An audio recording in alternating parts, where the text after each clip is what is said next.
Olá pessoal, hoje nós vamos falar um pouco sobre inteligência artificial.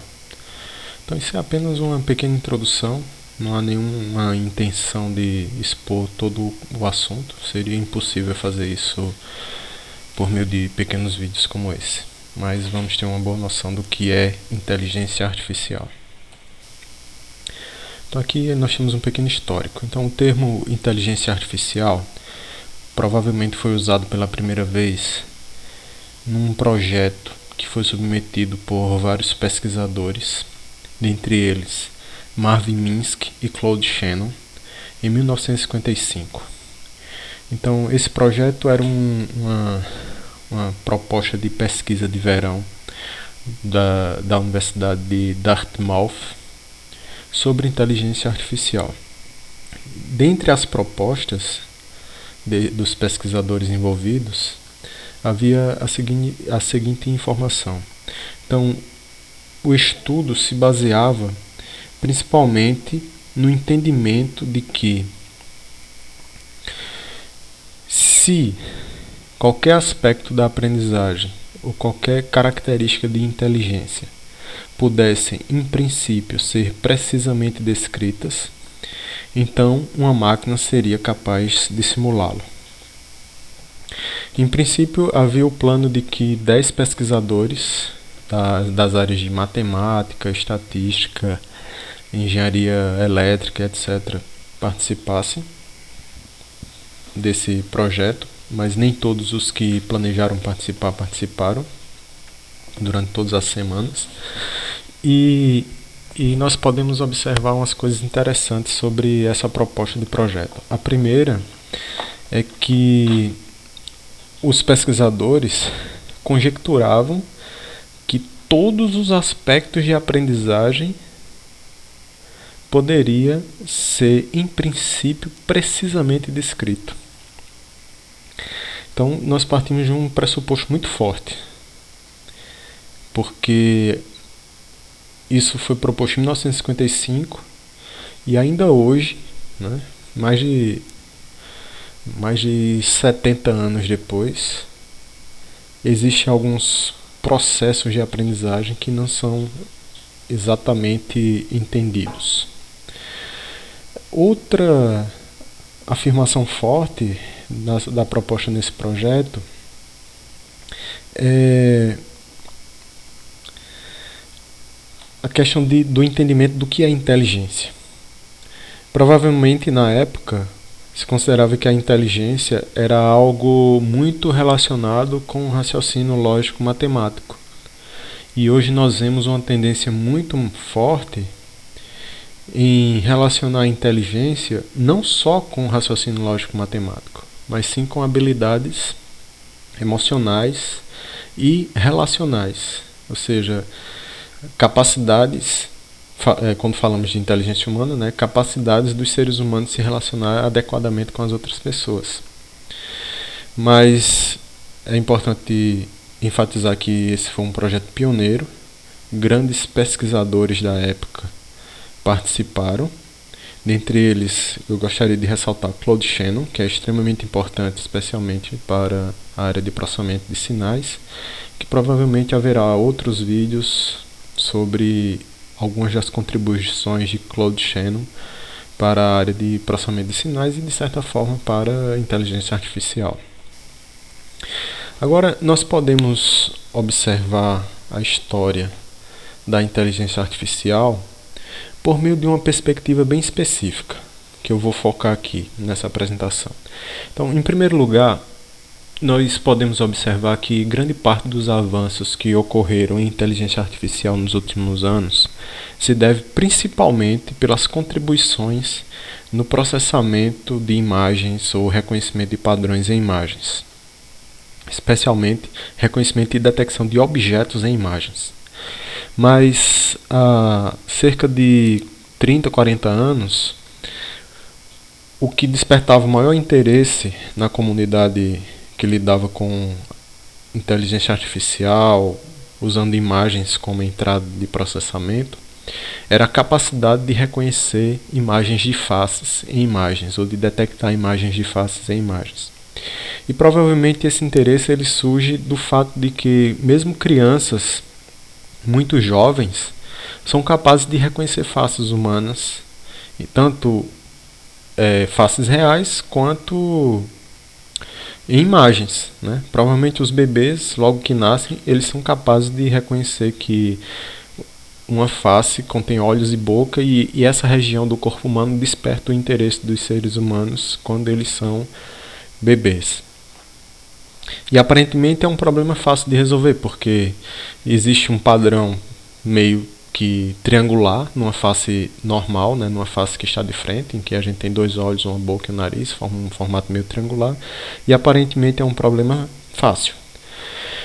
E grandes esforços foram empregados para tratar o problema de detecção de faces. E aqui eu vou contar um pouco da história desses esforços, começando pela década de 1980, em que surgiram os primeiros artigos que utilizavam como classificador as máquinas de vetores de suporte, aqui representadas pela sigla SVM, e como características de entrada havia características PCA, que é a sigla para Principal Component Analysis, ou análise de componentes principais, que no fim das contas é uma forma de resumir a quantidade de dados que é passada para o classificador.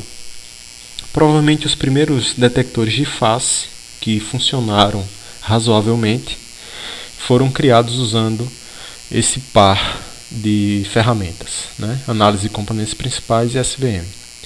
Posteriormente, em 1990, ou na década de 1990, se não me engano, 1993, 1992, surgiram as primeiras pesquisas que utilizaram, ao invés de utilizar SVM e PCA, utilizaram redes neurais artificiais e os próprios tons de cinza da imagem. Ao invés de resumir a imagem, né, de condensar, compactar a imagem, usando uma abordagem como PCA, os pesquisadores Rowley, Baluja e Kanade, no caso Kanade era provavelmente o orientador do doutorado de Rowley e Baluja, eles propuseram uma abordagem que utilizavam imagens de resolução 10 por 10 pixels, acho que era isso mesmo, 10 por 10 pixels, e aí essas imagens eram dadas como entrada em redes neurais artificiais. Posteriormente eles propuseram também uma maneira de fazer a detecção de faces utilizando imagens rotacionadas, ou seja, eles atribuíram também a característica da rede ser capaz de detectar uma face humana rotacionada no plano. Então isso se estendeu por cerca de 10 anos, as pessoas usando redes neurais artificiais com imagens em tons de cinza para detectar objetos, especialmente faces. E, posteriormente, houve um marco na história da detecção de objetos em imagens, especialmente de imagens de face, que foi o surgimento do detector de faces. Na verdade, a proposta era um detector de objetos, em que o objeto de interesse, no caso, eram faces, utilizando uma abordagem desenvolvida pelos pesquisadores Viola e Jones. Essa abordagem ela tinha como principais características duas coisas: a utilização de um método de combinação de classificadores fracos, conhecido como AdaBoost, e a utilização de uma representação de imagem chamada imagem integral. Então, a utilização da imagem integral permitia que soma de pixels em regiões específicas da imagem fossem obtidas rapidamente, porque essas somas de pixels eram pré-computadas no modelo de representação de imagem integral.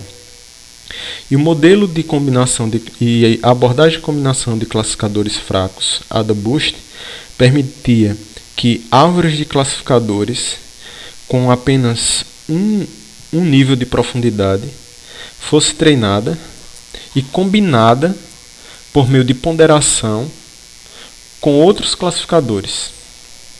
E aí, utilizando uma abordagem hierárquica, em que a cada nível de profundidade o classificador era 2 vezes mais preciso na classificação de faces, os pesquisadores Viola e Jones conseguiam com a sua abordagem, gerar uma árvore hierárquica com cerca de 20 nós, e aí se você está a cada nó, a cada nível de profundidade dobrando a precisão, e você começa, digamos, com 50%, como era o caso padrão do método de Viola-Jones, e 50% de erro no caso, né? E a cada nível você diminui esse 50% pela metade, depois de 20 níveis você vai ter um erro de cerca de 1 para 1 milhão. Então era uma taxa de erro extremamente baixa para as abordagens da época. E isso foi um marco na história. Essa abordagem de classificação de Viola-Jones ainda hoje é muito utilizada. Inclusive, um dos métodos mais populares que existem e que estão disponíveis em bibliotecas de processamento de imagens ainda empregam essa abordagem de Viola-Jones. Então é uma abordagem muito importante que vale a pena ser experimentada.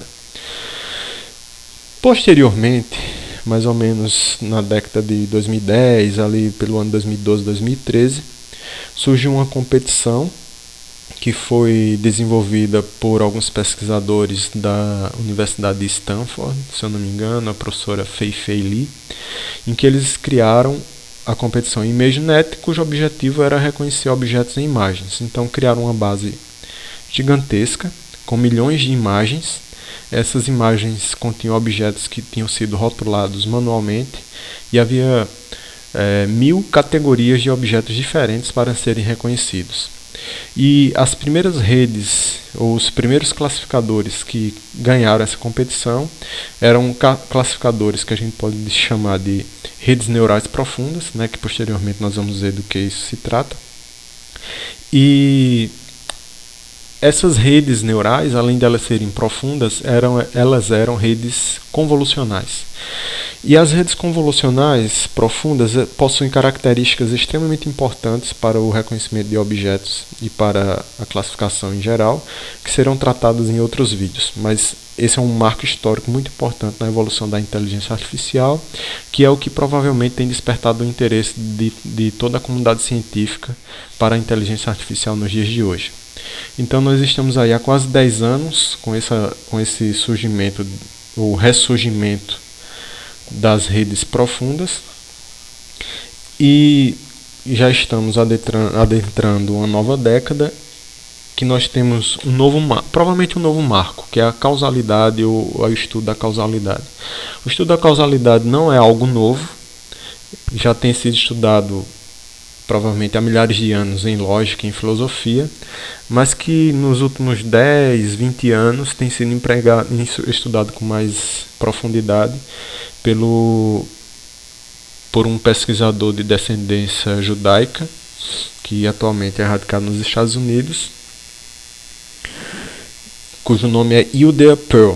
Então, o professor Pearl desenvolveu uma abordagem própria para o estudo de causalidade, que foi bastante divulgada num livro chamado O Livro do Porquê, que vale a pena ser lido por todas as pessoas que querem ver para onde é que provavelmente a inteligência artificial irá nos próximos anos. Em paralelo a isso, também surgiu mais um pesquisador de descendência também judaica, que é o Yuval Noah Harari, que eu considero que ele está assustando as pessoas com o Apocalipse A. Então esse pesquisador tem 3 livros, se eu não me engano.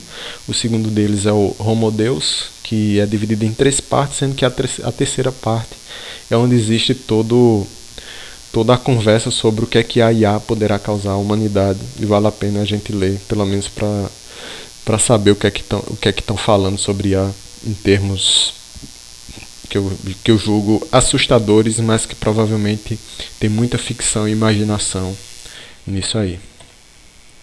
Então, alguns conceitos fundamentais para o estudo da inteligência artificial. A primeira coisa é o próprio conceito de inteligência. Um fator importante sobre o estudo de inteligência artificial é que a inteligência artificial é uma área que se beneficia do entendimento sobre como o cérebro, como a mente humana funciona. Então, as definições geralmente vêm de psicologia, neurociência e outras áreas, para, a partir do emprego de algoritmos, nós tentarmos simular o funcionamento da inteligência em computadores. Algo parecido com a inteligência humana, mas só que em computadores. E os conceitos da IA, de certa forma, avançam um pouco, atrelados ao entendimento que a humanidade tem sobre como o cérebro e a inteligência humana funcionam. Outro conceito muito importante é o conceito de aprendizagem, principalmente porque grande parte do que está na mídia hoje sendo divulgado como inteligência artificial não é necessariamente inteligência artificial, mas sim uma sub-área da inteligência artificial, que é conhecido como aprendizagem de máquina e sobre a qual nós falaremos em outra oportunidade. Um conceito não totalmente relacionado, mas que deve ser considerado também, é o conceito de consciência. Existe uma área só para lidar com isso, que é chamada de estudos da consciência ou consciência artificial, mas que nós devemos levantar um questionamento, né, para conjecturas futuras. Para um ser, mesmo que artificial, ser considerado inteligente, ele precisa ter consciência? Então, isso é uma pergunta que eu levanto e vocês podem pensar sobre isso. O conceito de características é chamado, em inglês, nós chamamos de features. Então, um conceito muito importante, principalmente na era pré-deep learning, né? Na era antes da aprendizagem profunda, porque havia um procedimento que era seguido, né, um procedimento padrão que era seguido para treinar classificadores, em que uma das etapas era a extração de características, ou algo que também é chamado de engenharia de características. Você extrair informações importantes dos dados para treinar o classificador. Nós também entraremos em detalhes sobre esse item em outras oportunidades. O conceito também de agente inteligente, então esse conceito é muito importante porque alguns autores, quando vão falar de inteligência artificial, eles seguem um raciocínio em torno de agentes inteligentes. É o exemplo do livro do Norvig e do Russell, de inteligência artificial, em que eles vão explicando os conceitos em torno do conceito de agente. Então, um agente é, né, falando bem por alto, um ser que é capaz de interagir com o ambiente de forma a perceber informações ou receber informações de entrada vindas desse ambiente, processar essas informações e atuar no ambiente, né? Então, há uma informação de entrada que vem, por exemplo, no ser humano, por meio dos órgãos de percepção, e essa informação após o processamento é utilizada pelo agente para atuar no mundo, né? Para atuar no mundo tanto em seu benefício como em benefício de outros agentes inteligentes. Funções matemáticas, é muito importante a gente entender o conceito básico de função, principalmente porque o principal algoritmo de inteligência artificial da atualidade, que são as redes neurais, seja qual for a categoria delas, profundas, convolucionais, etc. O conceito de rede neural o conceito que as redes neurais são aproximadores universais de funções.